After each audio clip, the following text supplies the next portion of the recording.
राज्यामध्ये विधानसभा निवडणुकीच्या पार्श्वभूमीवर मोठ्या घडामोडी घडतायत। या दरम्यान उपमुख्यमंत्री अजित पवार यांनी 2019च्या निवडणूक निकालानंतर राज्यामध्ये झालेल्या भेटी, चर्चा आणि घडामोडी यांबाबत एका मुलाखतीमध्ये भाष्य केलेलं आहे। त्यात उद्योगपती गौतम अदानी हे देखील पडद्यामागून सरकार स्थापनेमध्ये सहभागी असल्याचं अजित पवारांच्या वक्तव्यावरून जाणवतंय। भाजप आणि राष्ट्रवादी काँग्रेस यांच्यामध्ये होत असलेल्या बैठकांमध्ये गौतम अदानींसह अन्य नेते उपस्थित असल्याचा गौप्यस्फोटच उपमुख्यमंत्री अजित पवारांनी एका वाहिनीला मुलाखत देताना केलेला आहे।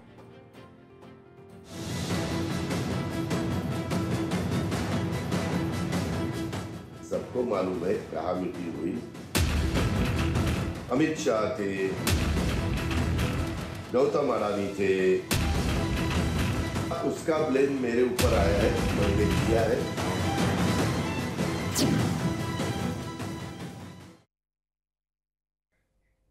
अजित पवारांनी एका मुलाखतीत महाविकास आघाडी सरकार कसं बनलं आणि त्यावेळी झालेली राजकीय उलथापालट यावरती भाष्य केलेलं आहे।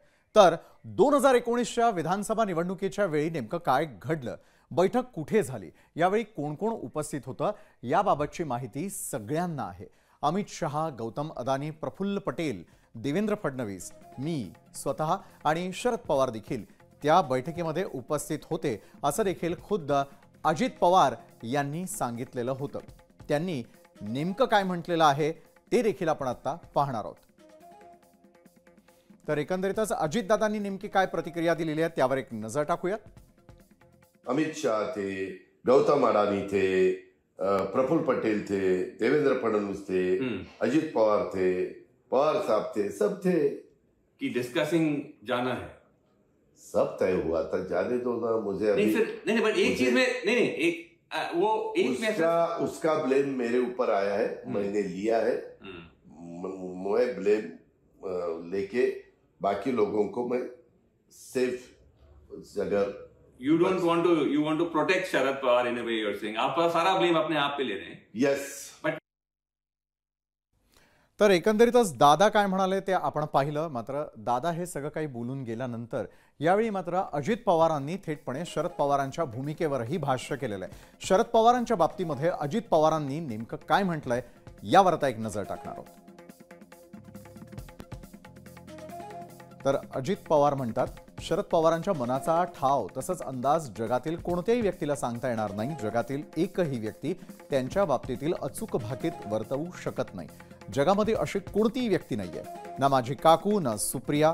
त्यांच्या मनात नेमकं काय आहे हे कुणी देखील सांगू शकत नाही असं खुद्द अजित पवार आपले काका शरद पवार यांच्या बाबतीत बोलताना दिसतात। दरम्यान गौप्यस्फोटावरून विरोधकांनी अजित पवारांनाच लक्ष केलेलं आहे। तर विरोधकांची नेमकी या संदर्भामधली प्रतिक्रिया काय आहे ती देखील आपण जाणून घेणार आहोत की नेमकं विरोधक या संदर्भामध्ये काय बोलतात ते। अजित पवार यांनी काल एक मुलाखत दिली आहे आणि त्या मुलाखतीत त्यांनी सांगितलं आहे, सरकार पाडण्यासंदर्भात जी बैठक झाली त्या बैठकीला अडाणी हजर होते। गौतम अडाणीला हे सरकार नको होतं। ही मुंबई हा महाराष्ट्र हा त्यांना गिळायचा आहे, विकत घ्यायचा आहे, ओरबाडायचा आहे आणि म्हणून नरेंद्र मोदी, अमित शहा यांनी आधी शिवसेना तोडली, त्यासाठी अडाणीचा वापर केला। हे खुद्द त्यांच्या सरकारमधले उपमुख्यमंत्री अजित पवार सांगतायत। शरद पवार यांनी पक्ष फोडला की गौतम अडाणीने पक्ष फोडला हे तुम्ही अजित पवारांना विचारा। आता देश जर अदानी चालवत असतील, राज्य अदानी चालवत असतील आणि जर अजित पवारांचा निर्णय पुन्हा एकदा त्यांच्याबरोबर जाण्याचा ठरला असेल तर मात्र मला वाटतं की त्याही वेळेस होते, याही वेळेस ते असावेत आणि अदानींच्या इशाऱ्यावरही सरकार आलं असावं आणि त्यामुळं अदानींनी सांगितल्यामुळे अजितदादा पुन्हा गेलेत का याचं उत्तर अजितदादांनी द्यावं। आता अजितदादा हे भाजप बरोबर गेलेले आहेत, त्यामुळे भाजप जसं सांगेल तसं त्यांना बोलावं लागतं। ह्याच्यामध्ये अजून स्पष्टता आणायची असेल तर मी मीडियाला सुद्धा विनंती करेल, राज्य सरकारला सुद्धा विनंती करेल आणि केंद्र सरकारला सुद्धा की अडाणी साहेबांना डायरेक्ट विचारा की खरं काय घडलं होतं, मग आपलं दूध का दूध आणि पाणी का पाणी होईल। तर राजकारणामध्ये अदानींचा शेअर आहे का हा प्रश्न आम्ही नव्हे तर विरोधकांनी उपस्थित केलेला आणि विरोधकांच्या प्रतिक्रिया आपण पाहिल्या. त्यानंतर आता पुन्हा एकदा वळणार आहोत आपण पुढे. ते म्हणजे निवडणुका आहेत, गौप्यस्फोट, आरोप प्रत्यारोपांच्या फैरी या सुरूच राहणार आहेत. मात्र गेल्या काही दिवसांमधील अजित पवारांची भूमिका पाहिल्यावर असं लक्षात येतं की अजित पवार हे महायुतीच्या विरोधात भूमिका घेत आहेत.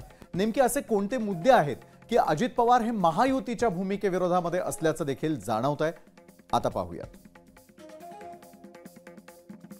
तर दादांच्या मनामध्ये नेमकं काय आहे हा प्रश्न ज्यावेळेला उपस्थित होतो, एक गोष्ट कळते की नवाब मलिकांना महायुतीचा विरोध, अजित पवार हे मलिकांच्या पाठीशी उभं राहिल्याचं आपण पाहिलं होतं.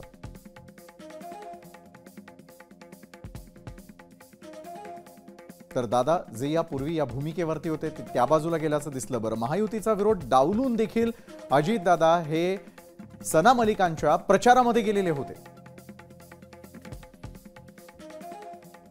तर महायुतीकडून मलिकांवरती देशद्रोहाचे आरोप झाले. मलिकांवरती आरोप सिद्ध झाले नसल्याची अजित पवारांची प्रतिक्रिया. बटेंगे तो कटेंगे भाजपचा नारा तर महाराष्ट्रामध्ये चालणार नसल्याची अजित पवारांची भूमिका.